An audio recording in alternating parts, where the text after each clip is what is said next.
The morning coffee tasted like betrayal, though that might have been because my wife had just handed me a formal rent invoice with my scrambled eggs. "Drake, this is your portion for utilities and mortgage," Bree said, sliding the crisp white paper across our kitchen table like she was serving a subpoena. Her manicured fingernails tapped against her coffee mug in that rhythmic way that usually meant I was about to get lectured about something. I stared at the document. Itemized. Professional letterhead. Due in 30 days. The works. "You're charging me rent?" I asked, trying to keep my voice level. "In our house?" "It's only fair," she replied, not looking up from her phone, "since you're not contributing equally anymore." Since I got laid off 3 weeks ago, she meant. Since the project management firm decided they needed to restructure, and I became part of their cost-cutting measures. Since I'd been busting my rear end looking for work while she made passive-aggressive comments about our finances. "Bree, I've got interviews lined up. The severance package will carry us through." "Drake." She finally looked at me, and her expression was colder than the January morning outside. "I'm not running a charity here. We both need to pull our weight." Pull our weight. Like 14 years of marriage was some kind of business partnership that could be dissolved with proper documentation. I folded the invoice and tucked it into my shirt pocket. Fair enough. Her eyebrows shot up. She'd expected a fight, maybe some pleading. Instead, I stood up, rinsed my coffee mug, and headed for the door. "Where are you going?" she called after me. "To pull my weight," I said. The first thing I did was drive to the bank. Bree wanted to treat this like a business arrangement? Fine, I could play that game. I opened my own checking account, transferred exactly half of our joint savings, and had my unemployment benefits redirected. If she wanted receipts for everything, she'd get them. The second thing I did was call Arden. Arden Weller was Bree's older sister, and about as different from my wife as chalk from cheese. Where Bree was all sharp edges and corporate ambition, Arden was soft curves and artistic sensibility. She ran a small gallery downtown and lived in a converted warehouse apartment with exposed brick walls and more plants than a greenhouse. "Drake?" Her voice was warm, concerned. "How are you holding up?" "Your sister just charged me rent," I said. Silence on the other end. Then, "She what?" "Formal invoice, itemized breakdown, the whole 9 yards. "Oh, honey." Arden's voice dropped to that sympathetic tone she used when discussing particularly tragic art pieces. "I know my sister. She doesn't deserve you, Drake. She never has." "I don't suppose you know anyone looking for a roommate?" Another pause. "Actually, I do. Me. I've got a spare room upstairs, and frankly, I could use help with the rent. Real help, not whatever power game Bree's playing." By noon, I was packing. Bree was at work, so I had the house to myself. I took only what was mine: clothes, books, my tools, my grandfather's watch. I left the wedding photos on her dresser and the joint credit cards on the kitchen counter. I did keep one thing that wasn't technically mine: the spare key to Bree's home office. Call it insurance. Arden's place was everything our house wasn't: warm, lived in, real. She helped me carry boxes up the narrow stairs to what would be my room for the foreseeable future. It had a window overlooking the city and a comfortable bed that didn't smell like my wife's expensive perfume. "You know she's going to lose her mind when she gets home," Arden said, setting down a box of my books. "Probably." I sat on the bed and looked around my new space. But she wanted me to pay rent somewhere. Now I am. Arden smiled, and for the first time in weeks, I felt like someone was actually on my side. My phone started ringing around 6 o'clock, Bree's ringtone. I let it go to voicemail. Then it rang again, and again. "Aren't you going to answer that?" Arden asked. We were sitting in her kitchen, sharing Chinese takeout and a bottle of wine. "Nope." I took another bite of lo mein. "She's got my forwarding address if she needs to send more invoices." The voicemails started piling up. First confused, then angry, then threatening. Bree's voice got progressively shriller with each message. Drake, what the hell is wrong with you? Come home right now. This is ridiculous. You can't just move in with my sister. Fine, be childish, but don't expect me to take you back when you come crawling. Arden listened to a few of them and shook her head. She always was dramatic. Even as kids, everything was a crisis. I'm starting to notice that pattern, I said. That night, lying in an unfamiliar bed, I thought about the invoice in my wallet. Bree wanted everything documented, everything official. She wanted to treat our marriage like a business transaction. Well, businesses kept records, and sometimes, when you audited the books carefully enough, you found some interesting discrepancies. I made a mental note to use that spare key soon. The next morning, Arden made coffee and toast while I checked job listings on my laptop. It was domestic and comfortable in a way my own home hadn't been for months. Any luck? She asked, setting a mug beside my computer. A few possibilities. There's a construction management position that looks promising. I closed the laptop and looked at her. Arden, can I ask you something? Shoot. How long has Bree been like this? Arden sat down across from me, wrapping her hands around her own mug. You mean controlling? Manipulative? Cold as a fish in winter? I was going to say business-focused, but your version works too. Always, she said quietly. Even when we were kids, everything was transactional with Bree. She'd loan me toys but expect interest. She'd help with homework, but only if I did her chores. Mom and Dad thought it showed initiative. And you never said anything? Would you have listened? You were head over heels for her. Besides, I figured marriage might soften her edges. Arden gave me a sad smile. I was wrong. My phone buzzed. Text message from Bree. We need to talk. Meet me for lunch. I showed Arden the message. She read it and snorted. Let me guess. She's going to offer you a deal. Some kind of compromise that sounds reasonable but heavily favors her. You know your sister well. Unfortunately. Arden stood up and refilled her coffee. Are you going to meet her? I thought about it. Part of me was curious what she'd offer. Part of me wanted to see if she'd actually apologize. But mostly, I was tired of being managed like one of her real estate deals. No, I said. She's got my number if she wants to call. Instead of meeting Bree, I drove to our house. Her car wasn't in the driveway, which meant she was at work, probably stewing about my no-show at lunch. Perfect. I let myself in through the back door and went straight to her office. Bree's sanctuary was all clean lines and organization systems. Everything had its place, and everything was in its place. Except for one thing. Hidden behind her desktop computer was a second phone, a cheap prepaid model that definitely wasn't on our family plan. I powered it on and scrolled through the messages. What I found made my stomach drop to my shoes. Months of texts, explicit photos, voice messages that left nothing to the imagination, all between my wife and someone named Luca. Can't wait for our weekend trip, baby. Tell Drake you're working late again. You're so much better than him. I sat in her chair, staring at the evidence of her betrayal, and felt something cold and hard settle in my chest. Not heartbreak, not surprise, really. Just a crystalline clarity about what needed to happen next. Bree wanted to play games. She wanted everything documented and official. Fine. I'd give her a masterclass in record keeping.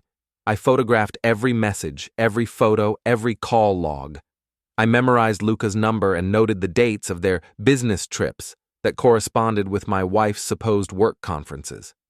Then I put the phone back exactly where I'd found it and left the house. On the drive back to Arden's, my own phone rang. Bree again. This time I answered. Where were you? She snapped without preamble. I waited for an hour. Sorry, I said, not sorry at all. Something came up. Job interview. We need to discuss this situation, Drake. You living with my sister is inappropriate. Is it? You charged me rent. I found a better deal elsewhere. This is our marriage. Is it? I pulled into Arden's parking lot and sat in my car. Because that invoice felt more like a landlord-tenant relationship. Silence on the other end. Then, "Come home tonight. We'll work something out." "What kind of something?" We'll figure out a payment plan. Something more manageable." A payment plan, like I was behind on my credit cards. "Thanks, but I'm good where I am," I said. "The rent's reasonable and the company's better." I hung up before she could respond. Upstairs, Arden was working on a painting, something abstract with lots of blues and grays. She looked up when I walked in. "How did it go?" "Enlightening," I said. "Arden, how much do you really know about your sister's work trips?" She set down her brush and turned to face me fully. "What do you mean?" I told her about the phone, about the messages, about Luca and the lies and the months of deception. Arden listened without interrupting, her expression growing darker with each detail. "I'm sorry, Drake," she said when I finished. "I'm so sorry." "Don't be. I'm not." She blinked. "You're not?" "Hurt? Yeah. Surprised? Not really. Angry." I thought about it. "Actually, no. I'm grateful." "Grateful?" She showed me who she really is. The invoice, the coldness, the affair. It's all the same thing. She's been treating me like a business expense for years. Now I know where I stand. Arden studied my face. "What are you going to do?" I smiled, and it felt sharp and unfamiliar on my face. "I'm going to give her exactly what she wants. Full documentation, complete transparency, a detailed accounting of our relationship." Drake. "She wanted receipts, Arden. Now she's going to get them." That night, I lay awake planning. Bree had made this a business transaction, so I'd treat it like one. And in business, when someone tried to screw you over, you didn't get mad. You got even. The next morning brought another text from Bree. "Drake, this is childish. Come home so we can discuss this like adults." I was sitting at Arden's kitchen table, drinking coffee and researching private investigators online. Not to hire one, I couldn't afford it, but to learn their methods. "Adults," I muttered, showing Arden the message. "That's rich," she said, setting down a plate of toast. "She's been lying to you for months, but you're the childish one." Apparently. I scrolled through an article about surveillance techniques. Did you know that most cheating spouses follow predictable patterns? Same restaurants, same hotels, same lies. You're not seriously thinking of following her around, are you? Don't need to. I've got her phone records. I pulled up the photos I'd taken of Luca's messages. Look at this. Every Tuesday and Thursday they meet at some place called Riverside. Every other weekend they have their little getaways. Arden leaned over my shoulder to read. Riverside? That's that new club downtown? The one with the terrible reviews. You know it? I know the bartender, Jackie. She's bought a few pieces from the gallery. Arden straightened up, a thoughtful expression on her face. She might be willing to chat about regular customers. I looked at her. You do that? Drake, Bree's my sister, but what she's doing is wrong. You deserve better than this. That afternoon, while Bree was at work, I made some phone calls. First to our car insurance company. The policy was in my name, and I removed her from the coverage. Then to our joint credit card companies requesting a freeze on all accounts pending a security review. It wasn't illegal. Everything was in both our names, which meant I had every right to protect our assets during this difficult time. By the time I finished, Bree would find herself in a very inconvenient situation the next time she tried to use plastic or drive anywhere. My phone rang around 3 o'clock. Unknown number. Is this Drake Torrin? The voice was male, smooth, confident. Who's asking? This is Luca Moretti. I think we need to talk. Luca, the other man. I felt that cold clarity settle over me again. About what? About Bree. About you backing off and letting her make her own choices. Interesting, I said. And what choices would those be? Look, man, I get it. Nobody likes being replaced, but Bree's moved on, and you need to do the same. Replaced. Like I was a broken appliance. Where'd you get my number, Luca? That's not important. What's important is that you stop harassing her. Harassing her? By moving out when she charged me rent? A pause. She charged you rent? Apparently, Bree hadn't shared that particular detail with her boyfriend. Formal invoice and everything, I said cheerfully. Very professional. She's got a real head for business, your girl. Another pause, longer this time. Just stay away from her, Torin. For your own good. Or what? Or you'll regret it. He hung up. I sat there for a moment, processing the conversation. Then I started laughing. Actually laughing, loud enough that Arden came running from her studio. What's so funny? Bree's boyfriend just threatened me, I said, wiping my eyes. He told me to back off so she can make her own choices. That's not funny, Drake. That's concerning. No, it's hilarious, because he has no idea what her choices actually are. She didn't tell him about the rent invoice. She's playing both sides, keeping us both in the dark about each other. Arden sat down across from me. What are you thinking? I'm thinking Luca and I need to have a proper conversation, face to face. Drake, that sounds like a terrible idea. Maybe, but I'm tired of being managed by both of them. Time to shake things up a little. That evening, Arden and I drove downtown to Riverside.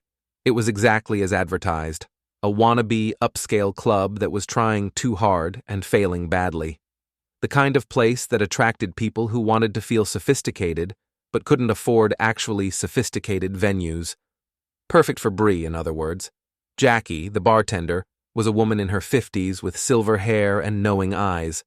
She recognized Arden immediately. Hey, honey, what brings you to this den of questionable decisions? Research, Arden said. Jackie, this is my brother-in-law, Drake. He's got some questions about a couple of your regulars. I showed Jackie a photo of Bree from my phone. You know this woman? Jackie's expression shifted. Oh, her. Yeah, I know her.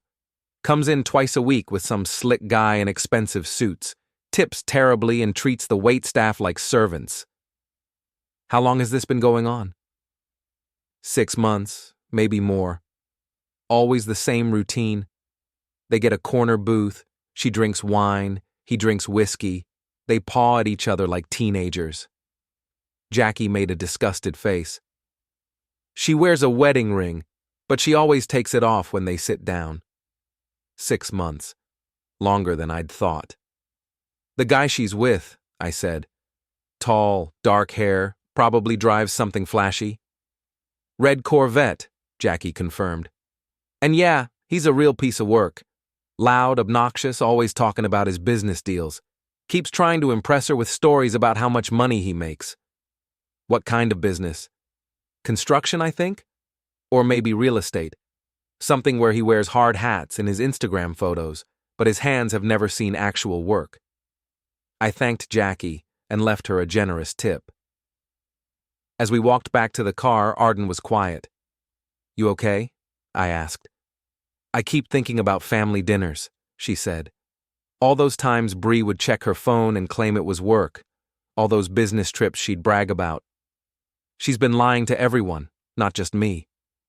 That almost makes it worse. We drove home in silence. Back at the apartment, I opened my laptop and started researching Luca Moretti. Social media made it easy. The guy posted constantly about his lifestyle, his car, his business ventures. What I found was interesting. Luca owned a small construction consulting firm that seemed to specialize in getting permits expedited for developers. The kind of business that depended on knowing the right people and cutting the right corners. The kind of business that would be very interested in someone like Bree, who worked in commercial real estate and had access to inside information about upcoming developments. Arden, I called. Come look at this. She peered over my shoulder at Luca's LinkedIn profile. What am I looking at? His client list. See these developers? 3 of them have been involved in deals that Bree's company handled in the past 6 months. You think they're... I think Bree's been sharing confidential information with her boyfriend, and he's been using it to land consulting contracts. I leaned back in my chair. Which means this isn't just an affair, it's corporate espionage. Arden whistled low. That's a firing offense. At minimum, could be criminal, depending on how much money changed hands. My phone buzzed. Text from Bree. Your little stunt with the credit cards isn't funny. Fix it. I showed Arden the message. She shook her head. Still no apology? Still no acknowledgement of what she's done wrong. She doesn't think she's done anything wrong, I said. In her mind, I'm the problem for not accepting my new status as a paying tenant. What are you going to do? I looked at Luca's smug face on my laptop screen, then at Bree's demanding text, then at Arden's concerned expression. I'm going to give them both exactly what they deserve, I said. But first, I need to make a few more phone calls. The next morning, I called Bree's company, not her direct line, the main switchboard. Hi, I'd like to speak with someone in human resources about a potential conflict of interest issue. They transferred me to a woman named Raina Carlisle, who sounded tired and overworked. Mr. Torren, what kind of conflict of interest are we talking about? The kind where confidential client information might be shared with outside parties for personal gain. That got her attention. I'm going to need specifics. I have documentation suggesting that one of your employees has been sharing inside information about development deals with a consulting firm owned by her romantic partner. And which employee would this be? Bree Torren, my wife. Silence on the other end. Then, Mr. Torren, I'm going to need you to come in and discuss this in person. When? How about right now? An hour later, I was sitting in a sterile conference room at Bree's company, laying out everything I'd discovered. Raina Carlisle took notes and asked pointed questions about dates, amounts, and communications. This is serious, she said when I finished. If what you're alleging is true, we're looking at breach of contract, violation of confidentiality agreements, and possible fraud. What happens next? We investigate, quietly. And Mr. Torren, I'd appreciate it if you didn't discuss this with your wife until we've completed our review. Not a problem, I said. We're not really talking much these days anyway. I left the building feeling lighter than I had in weeks. Bree wanted to play business games? Fine. But she'd forgotten the first rule of business. Always read the fine print. And the fine print on her employment contract was very clear about conflicts of interest. My phone rang as I was driving back to Arden's. Bree's number. Drake, what did you do to our accounts? Protected our assets during a difficult time, I said. Seemed like the prudent thing to do. Difficult time? What are you talking about? Oh, I think you know. A pause. If this is about us living separately, we can work that out. Come home tonight and we'll discuss it. Can't. I've got plans. What plans? I'm meeting with someone about a business opportunity. What kind of business opportunity? I smiled, even though she couldn't see it. The kind that requires full disclosure of all relevant relationships and potential conflicts of interest. I hung up before she could respond. That evening, Arden and I returned to Riverside. Not to spy this time, but to have a drink and see if we could spot Bree and Luca in their natural habitat. We didn't have to wait long. They arrived at 8:30, just like Jackie had predicted. Bree was wearing a dress I'd never seen before, something tight and red that was definitely not her usual work attire. Luca was in an expensive suit that probably cost more than my monthly unemployment check. They took their usual corner booth, and Bree immediately slipped off her wedding ring. There's your smoking gun, Arden murmured. Before we dive deeper into this story, I have one small request. Please subscribe, drop a like, comment, and hit that hype button to boost this channel so more people can discover these incredible Reddit stories.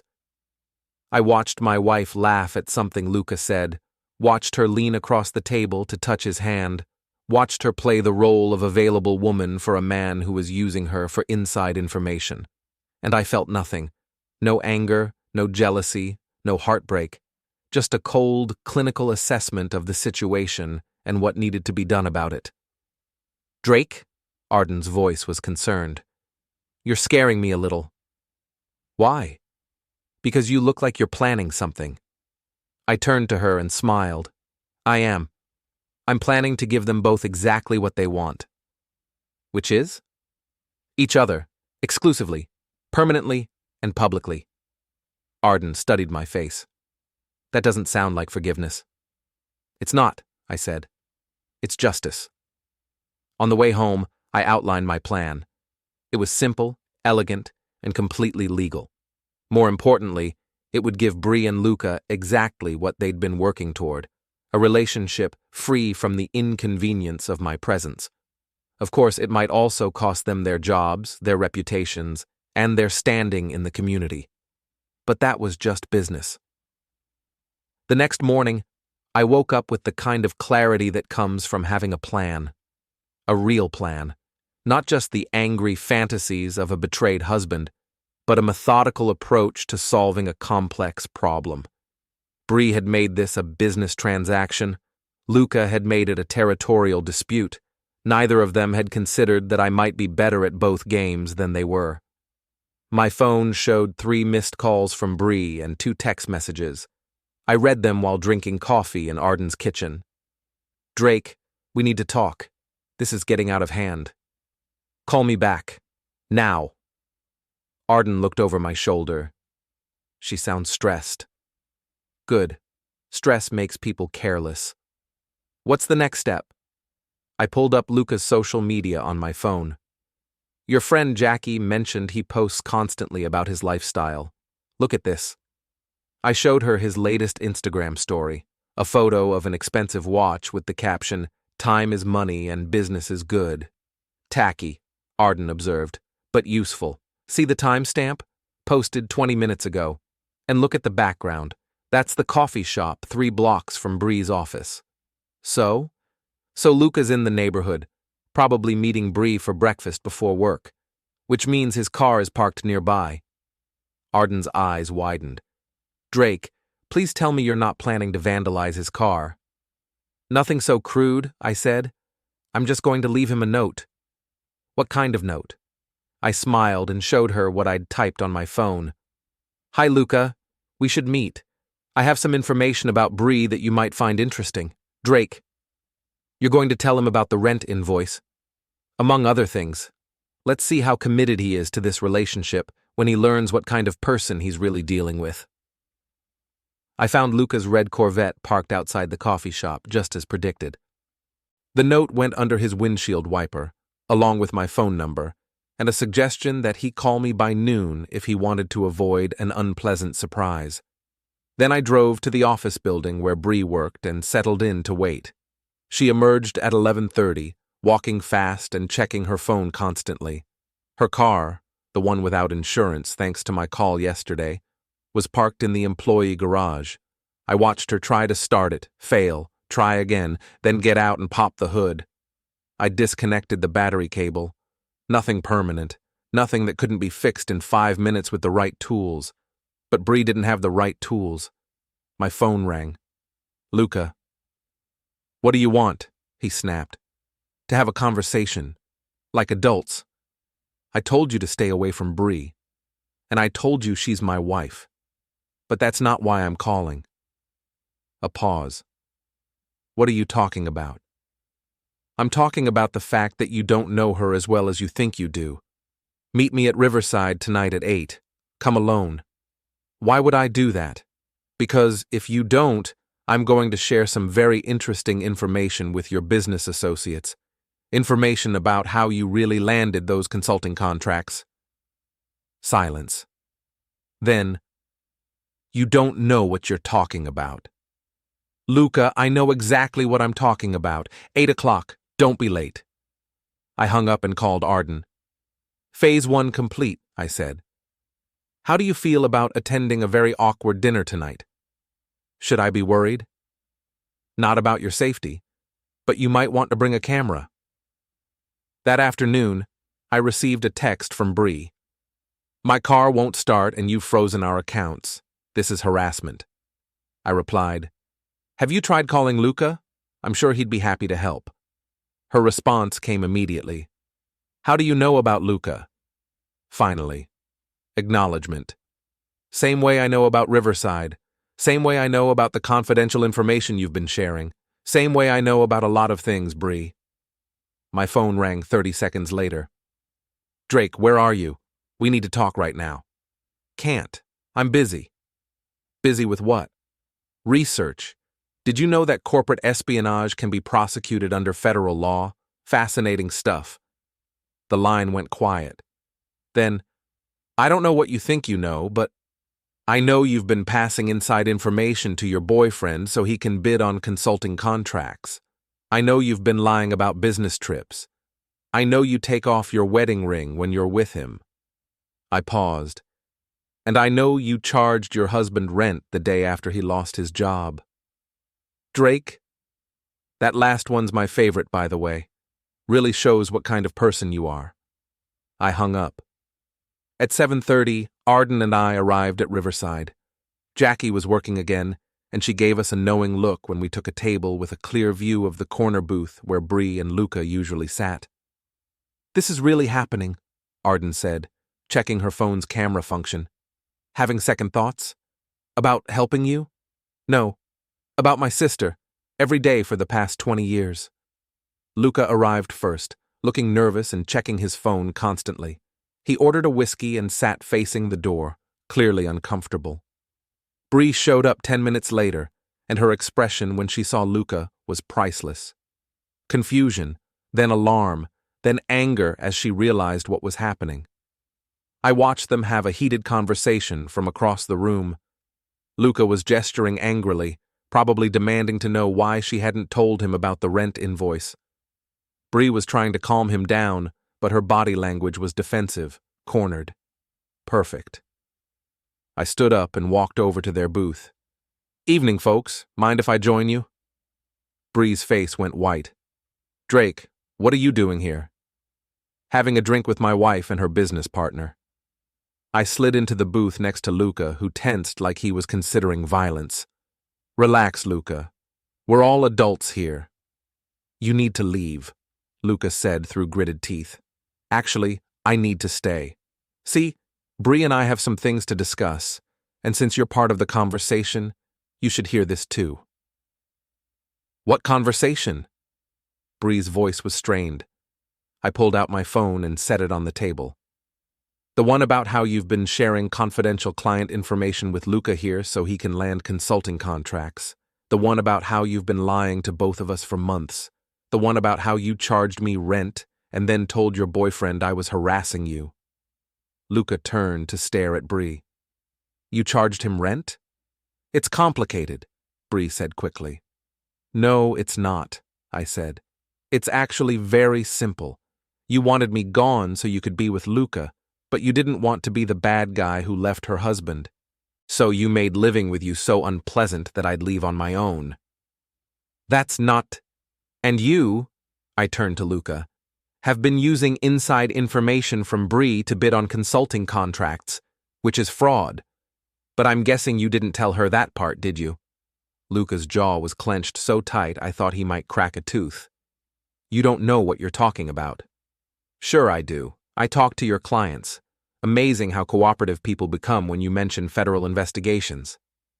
That was a lie, but Luca didn't know that. Drake, please, Bree said, her voice small. Can we discuss this privately? Why? Luca's part of this. He deserves to know what kind of person he's been sleeping with. And what kind is that? Luca asked, his voice dangerous. I smiled. The kind who charges her unemployed husband rent. The kind who lies to everyone, including you. The kind who's probably been telling you she's going to leave me while telling me she wants to work things out. Bree's expression confirmed I'd hit the mark. Is that true? Luca demanded. Luca, let me explain. It's a simple question, Bree.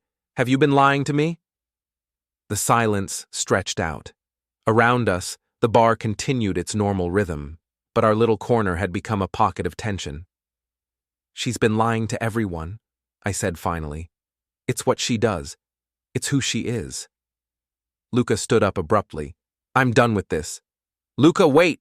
Bree reached for his arm, but he pulled away. "No, I'm not getting dragged into your family drama." He looked down at her with disgust. "You want to play games? Find someone else to play with." He stormed out, leaving Bree staring after him in shock. "Well," I said, "that went better than expected." Bree turned to me, her eyes bright with tears. "Are you happy now? You've ruined everything." "I didn't ruin anything, Bree. I just stopped pretending it wasn't already broken. We could have worked this out. We could have been adults about this." "Adults?" I laughed. "Adults don't charge their spouses rent. Adults don't lie about business trips. Adults don't steal confidential information for their boyfriends." "I never—" "Yes, you did. And you know what the funny thing is? I might have forgiven the affair. People fall out of love, it happens. But the rent invoice? That was just cruel." She was crying now, mascara running down her cheeks. "Drake, please. I made mistakes, but we can fix this." "No, we can't. Because you don't think you made mistakes. You think you got caught." I stood up and dropped a 20 on the table. "The divorce papers will be filed tomorrow. Your lawyer can contact mine." "What lawyer? You don't have money for a lawyer." I smiled. Funny thing about that. When your wife commits corporate espionage, it voids certain clauses in the prenup. Turns out I'm entitled to quite a bit more than I thought. That was also a lie, but Bree didn't know that either. I walked away, leaving her sitting alone in the booth where she'd conducted her affair, finally getting the privacy she'd wanted all along. Outside, Arden was waiting by the car, camera in hand. "Did you get it?" I asked. "Every word, though I'm not sure we'll need it." "Why not?" She showed me her phone. "Because half the bar was recording too. This is going to be all over social media by morning." I looked back through the window at Bree, still sitting alone, still crying. "Good," I said. "Let everyone see who she really is." As we drove home, Arden was quiet. "Having regrets?" I asked. "No. Just thinking about how much our family dinners are going to suck from now on." "You don't have to choose sides, Arden." "Yeah, I do. And I already have." She reached over and squeezed my hand. "You deserved better than this, Drake. You always did." That night, lying in bed, I thought about the look on Bree's face when Luca walked out. Shock, betrayal, abandonment. All the things I'd felt when I found that rent invoice. The difference was, I'd done something about it. My phone buzzed. Text message from an unknown number. "This isn't over." Luca, presumably. Still trying to be threatening even after his dramatic exit. I typed back, "Yes, it is. Unless you want me to share those recordings with the licensing board for contractors." No response. I set the phone aside and closed my eyes. Tomorrow would bring new challenges, divorce proceedings, job interviews, the messy business of untangling a 14-year marriage. But tonight, for the first time in months, I felt like myself again. The man who didn't take crap from anyone. The man who fought back when cornered. The man who understood that sometimes the best way to win a game was to change the rules. Bree had wanted to treat our marriage like a business transaction. Fine. But she'd forgotten that in business, there are always winners and losers, and I'd just shown her which one she was. The next morning brought consequences. My phone started ringing at 6 a.m. Reporters, apparently, because someone had posted the video from Riverside online and it was going viral. "Mr. Torrin, this is Channel 7 News. We'd like to comment on the video of you confronting your wife and her alleged business partner." I hung up and turned off my phone. Arden knocked on my door an hour later. "Drake, you might want to see this." She handed me her laptop. The video was everywhere. Facebook, Twitter, TikTok, local news websites. Someone had even created a hashtag. Rent invoice revenge. This is insane, I said, scrolling through hundreds of comments. It gets better, Arden said, or worse, depending on your perspective. Check your email. I had 17 messages from divorce lawyers offering their services, 12 from reporters wanting interviews, and 1 from a literary agent asking if I wanted to write a book about the experience. Fame is weird, I observed. Drake, look at this one. She pointed to an email from Raina Carlisle at Bree's company. Mr. Torin, given recent developments, we need to schedule a follow-up meeting immediately. Recent developments. The video had forced their hand. I should probably call her back, I said. Probably.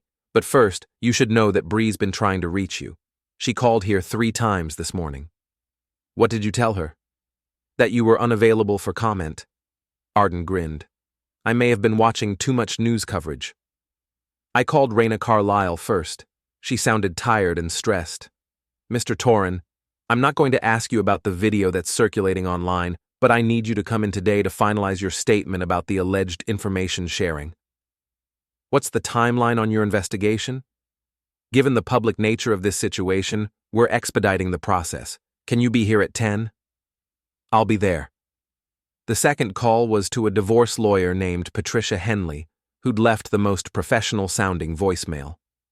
Mr. Torin, I've reviewed the video and some of the background information that's been reported. If you're interested in aggressive representation, I'd like to meet with you today. How aggressive? Given the apparent adultery and potential corporate malfeasance, very aggressive. Your wife may find herself in a much weaker position than she realizes. I scheduled a meeting for that afternoon. The third call was to my old friend Jax, who worked in corporate security and had been suspiciously quiet since my marriage imploded. Jax, it's Drake. I know you've seen the video. Man, that was beautiful, he said immediately. I've been wanting to tell you what I thought of Bree for years. Why didn't you? Because you seemed happy. And because she made it clear I wasn't welcome around you guys. That stung, but it also made sense.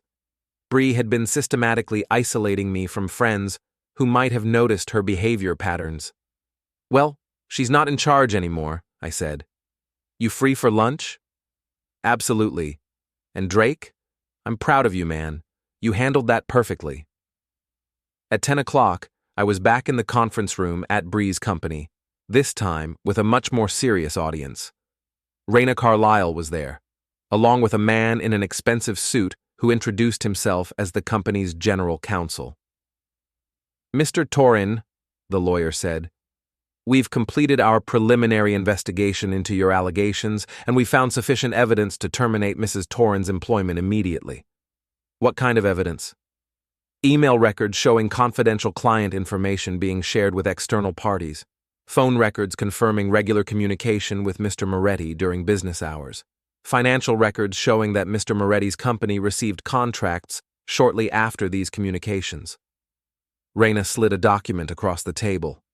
We're also filing a report with the state licensing board regarding Mr. Moretti's business practices. I read through the summary. It was damning.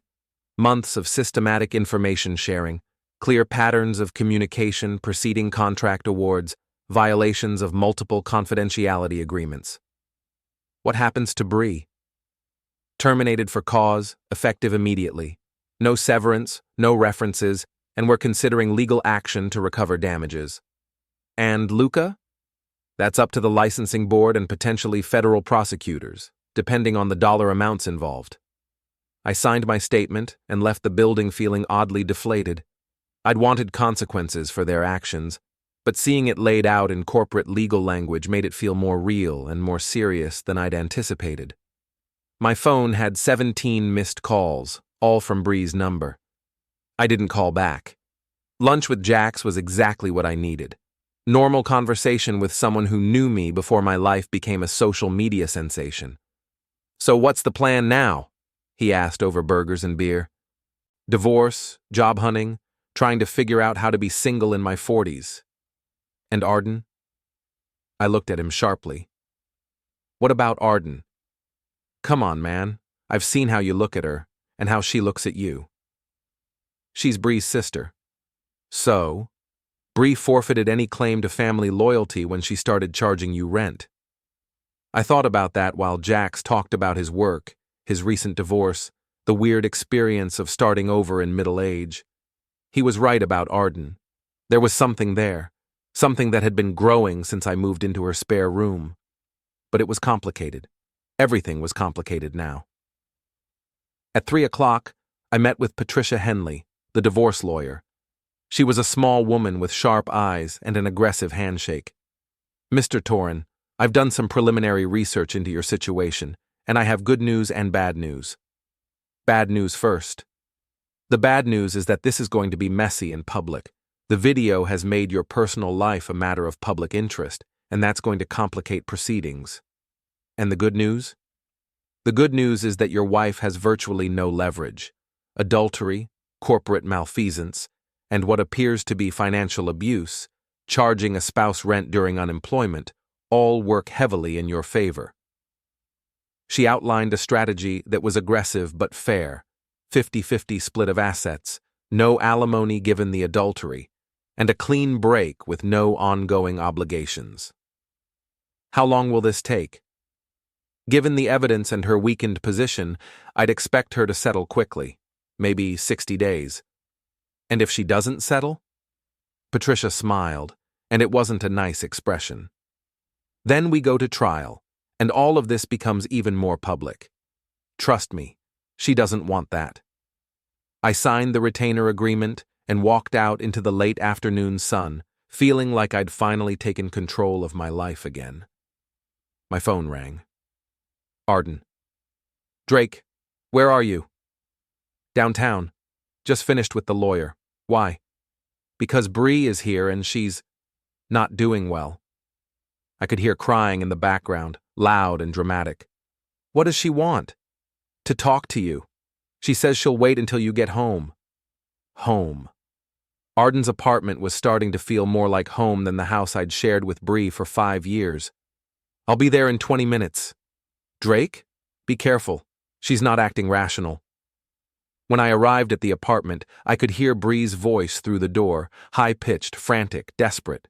I took a deep breath and went inside. She was sitting on Arden's couch, mascara streaked, hair disheveled, clutching a tissue box like a lifeline. When she saw me, she jumped up. Drake, thank God. We need to fix this. We need to fix all of this. There's nothing to fix, Bree. Yes, there is. I lost my job today because of you. Luca won't return my calls. Everyone in town is talking about me. You lost your job because you committed corporate espionage. Luca won't return your calls because he's probably talking to lawyers. And everyone's talking about you because you charged your unemployed husband rent. That was a mistake. I was stressed about money and I made a mistake. Arden was standing in the kitchen doorway, watching carefully. I caught her eye, and she nodded slightly. She was ready to call for help if things escalated. Bree, sit down. She sat, looking hopeful. This marriage is over, I said. It's been over for months, maybe years. The affair was just the final confirmation. We can go to counseling. We can work through this. No, we can't, because you don't think you did anything wrong. I made mistakes. You made choices, calculated, deliberate choices. You chose to have an affair. You chose to share confidential information. You chose to charge me rent instead of supporting me through unemployment. She was crying again, but it felt performative now, like she was trying to manipulate me through emotion. What about our vows? For better or worse? What about them? You violated every promise you made to me. I never promised to support you financially forever. And there it was. The real Bree. The one who saw marriage as a business arrangement with terms and conditions. No, I said quietly. You promised to love, honor, and cherish me. You promised to be faithful. You promised to be my partner, not my landlord. I stood up and walked toward the door. Where are you going? Away from you. Permanently. Drake, please. I'm sorry.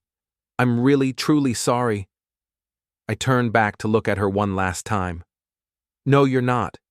You're sorry you got caught. You're sorry there were consequences, but you're not sorry for what you did. That's not true. Prove it. How? Tell me why you charged me rent. She opened her mouth, then closed it, then opened it again. We needed the money. We had savings. We had my severance. We had your salary. I was scared about the future. So you decided to make me pay for your fear. I didn't think. No, you didn't. You didn't think about how it would make me feel. You didn't think about what it said about our marriage. You didn't think about anything except protecting yourself. I opened the door. Drake, wait. The lawyer will contact you about the divorce. Don't come here again. I left her sitting on Arden's couch and walked out into the evening air. My hands were shaking, but not from anger, from relief. It was finally over. Arden found me sitting on the steps outside her building 20 minutes later. She's gone, she said, sitting down beside me. Good. You okay? I thought about it. Yeah, I think I am. She really doesn't get it, does she? What she did wrong. No, in her mind, she's the victim here. I'm the one who ruined her life by not accepting my new role as a paying tenant. Arden was quiet for a moment. Then, Drake? Yeah? I need to tell you something. I looked at her. What? I've been in love with you for years. The words hung in the air between us. I stared at her, processing what she'd just said. Years? Since before you married her? But you were happy, or I thought you were, and she's my sister, so I never said anything. Arden, I'm not asking for anything, she said quickly. I just needed you to know. After everything that's happened, I needed you to know that someone sees who you really are and loves you for it. I reached over and took her hand. I love you too. You don't have to say that. I'm not saying it because I have to. I'm saying it because it's true. She looked at me with tears in her eyes. Really? Really? You saved me, Arden. When Bree tried to make me feel worthless, you reminded me who I was. When she tried to isolate me, you gave me a home. When she tried to break me, you helped me fight back. So what happens now? I stood up and pulled her to her feet. Now we go inside. We open a bottle of wine. We order pizza. And we start figuring out what comes next. Together? Together. As we walked up the stairs to her apartment, our apartment, I thought about the rent invoice that had started all of this. Bree had meant it as a way to control me, to put me in my place, to make me dependent on her mercy. Instead, it had freed me. It had shown me who she really was, and who I could be when I stopped accepting less than I deserved. The invoice was paid in full now. The account was closed. And for the first time in years, I was exactly where I belonged. 3 weeks later, I was sitting in Patricia Henley's office, reviewing the final divorce settlement. Across the conference table, Bree's lawyer, a nervous man named Stevens who kept checking his phone, was trying to negotiate terms that his client couldn't afford to demand. Mrs. Torrin is willing to accept the 50-50 asset split, Stevens said, but she's requesting spousal support during her job search period. Patricia didn't even look up from the documents. Given that Mrs. Torrin was terminated for cause due to corporate malfeasance, and given the documented adultery, spousal support is off the table. My client made mistakes. Your client committed crimes, Patricia interrupted. Federal prosecutors are still deciding whether to file charges. She's lucky we're not seeking damages for emotional distress. I watched Bree through the glass partition. She was sitting in the waiting area, looking smaller and more defeated than I'd ever seen her. Part of me felt sorry for her, a very small part. What about the house? Stevens asked. 50-50 split of equity, as agreed. Mrs. Torrin can buy out Mr. Torrin's share, or the property will be sold. She can't afford to buy him out. Then it gets sold. Stevens looked defeated. I need to consult with my client. While he stepped out, Patricia turned to me. She's going to take the deal. She doesn't have any choice. What about Luca? His business license was suspended pending investigation. Word is he's leaving town. Through the window, I could see Stevens delivering the bad news to Bree. Her shoulders sagged, and for a moment she looked directly at me through the glass. Our eyes met, and I saw something I'd never seen in her face before. Genuine remorse. Not regret at being caught, not anger at consequences. Actual understanding of what she'd lost. It was too late, but it was something. Stevens came back 5 minutes later. Mrs. Torren accepts the terms. Excellent, Patricia said. We'll have the final papers ready by Friday. As we packed up our documents, Stevens approached me directly. Mr. Torren, my client asked me to tell you that she's sorry. Really sorry. For which part? I asked. The affair, the corporate espionage, or the rent invoice? All of it. She knows she destroyed everything. I looked through the glass at Bree one more time. She was crying quietly, probably realizing that her new life was going to be very different from the one she'd planned. Tell her I said goodbye, I said. Outside the law office, I called Arden. It's done, I said. How do you feel? Free. That evening, Arden and I had dinner at a restaurant downtown, not Riverside, but a place with good food and no complicated history. We talked about the future, my job prospects improving, her gallery expanding, our relationship evolving. I got a call today, she said over dessert. Good call or bad call? Interesting call. From a publisher in New York. Apparently someone sent them the video and suggested there might be a book in your story. I nearly choked on my coffee. A book? About modern relationships, financial abuse, standing up for yourself. They think it could resonate with a lot of people. That's insane. Is it? Drake, you've gotten thousands of messages from people saying you inspired them to stand up to bad partners, demand better treatment, stop accepting less than they deserve. I thought about that. The video had taken on a life of its own, becoming less about my specific situation and more about the broader idea of refusing to be treated poorly by people who claim to love you. What would I even write about? The truth. What it felt like to get that rent invoice. How you realized your marriage was a business transaction. What it took to fight back. And you think people would want to read that? I think people are desperate for stories about ordinary people who refuse to be victims.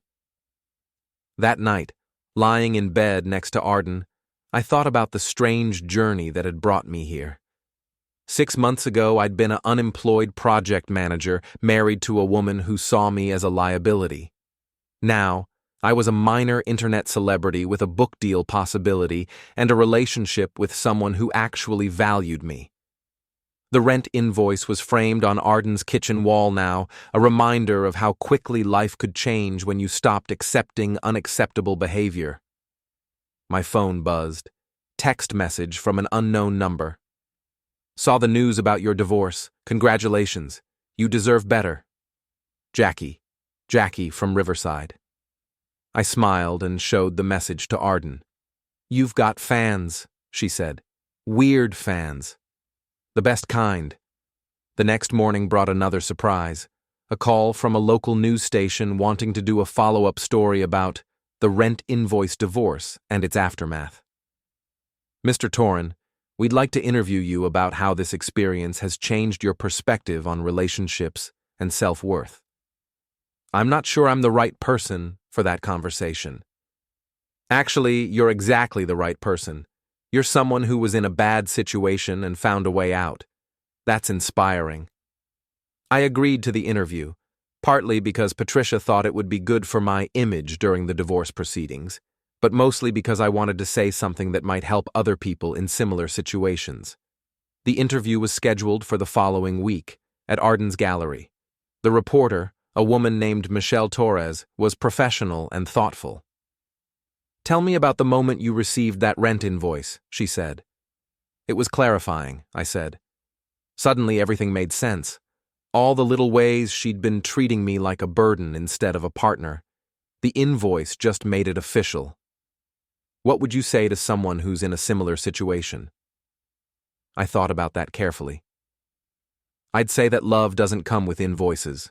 Real partners support each other through difficult times. They don't charge rent. And if someone you love is treating you like a business expense, it's time to audit that relationship. Do you regret how you handled the situation? No. I regret that it was necessary. I regret that my marriage failed, but I don't regret standing up for myself. What's next for you? I looked at Arden, who was arranging paintings in the background. Building something better, with someone who sees partnership as addition, not subtraction. The interview aired that Friday night. By Saturday morning, I had 3 more book deal inquiries and a job offer from a construction management company that had seen the coverage. You're becoming a brand, Arden observed, reading through the emails on my phone. A brand? The guy who won't take crap from anyone.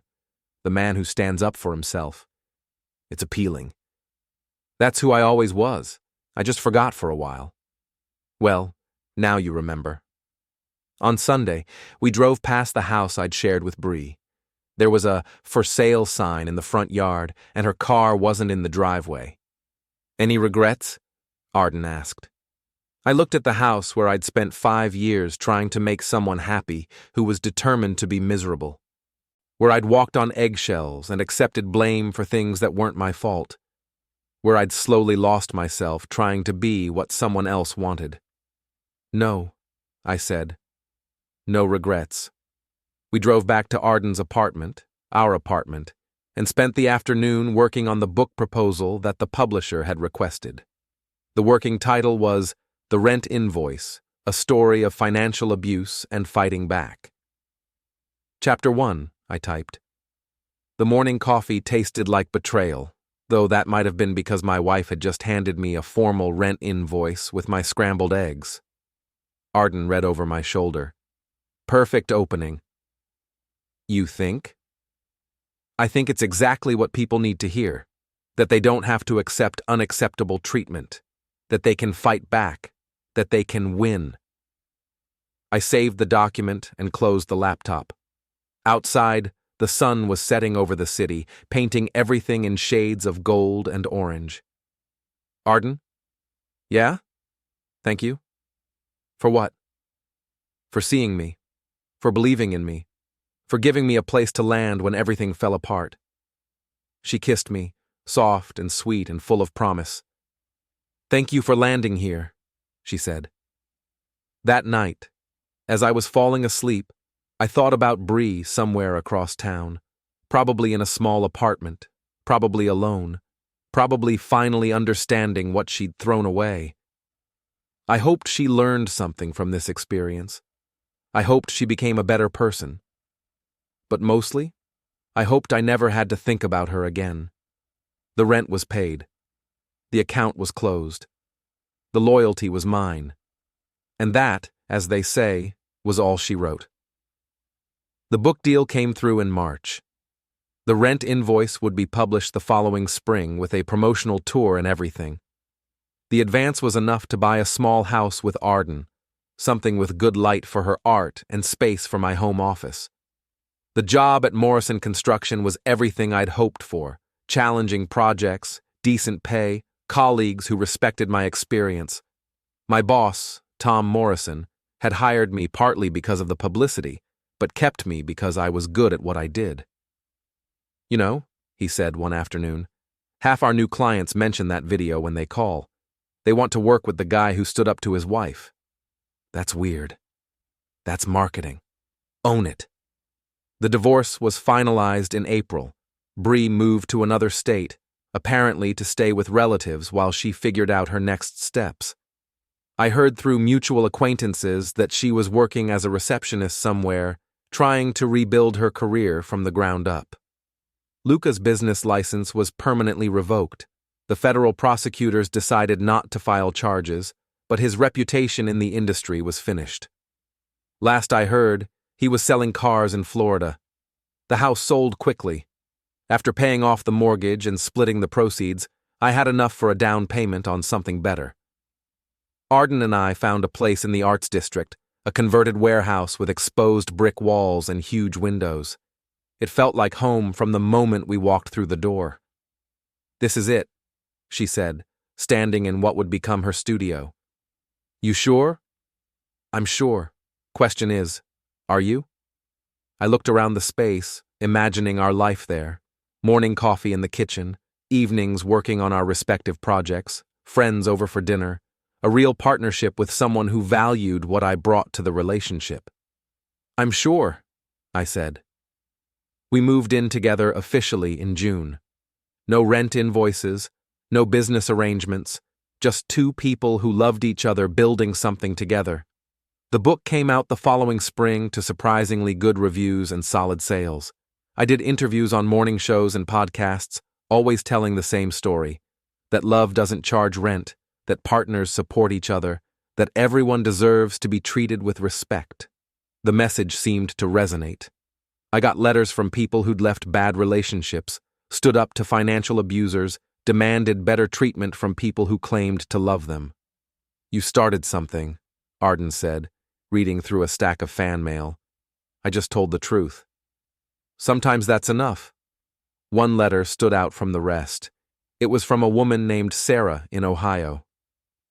"Dear Drake, I saw your interview last month and wanted to thank you. My husband had been charging me for groceries and utilities while I was on maternity leave, claiming it was only fair since I wasn't contributing financially. I thought this was normal until I heard your story. I realized that partners don't bill each other for love. I left him last week, and I'm staying with my sister while I figure things out. Thank you for showing me that I deserved better." I showed the letter to Arden, who smiled and shook her head. "See, you did start something." "We started something," I corrected. "You're the one who helped me see clearly. We make a good team. The best." That evening, we had dinner on the roof deck of our new place, watching the sun set over the city. Arden was working on a new painting series inspired by stories of personal transformation. I was outlining ideas for a second book. "Any regrets?" she asked, the same question she'd posed that day we drove past my old house. I thought about it seriously. The past year had been difficult. Public scrutiny, legal battles, the messy process of untangling a failed marriage. But it had also been liberating. "None," I said. "Well, maybe one." "What?" "I regret that it took me so long to stand up for myself." "You stood up when it mattered, I guess." She reached across the table and took my hand. "Drake, you know what I love most about you?" "What?" "You're not bitter. After everything Bree put you through, you're not angry or cynical or closed off. You're still open to love, to trust, to building something new. That's because of you. No, that's because of who you are. I just reminded you." As the stars came out over the city, I thought about the rent invoice that had started this whole journey. It was still framed in our kitchen, not as a reminder of pain, but as a symbol of transformation. Sometimes the worst thing that happens to you turns out to be the best thing that could have happened. Sometimes getting exactly what you don't want shows you exactly what you do want. Sometimes the end of one story is just the beginning of a better one. The rent was paid, the account was closed, the loyalty was mine.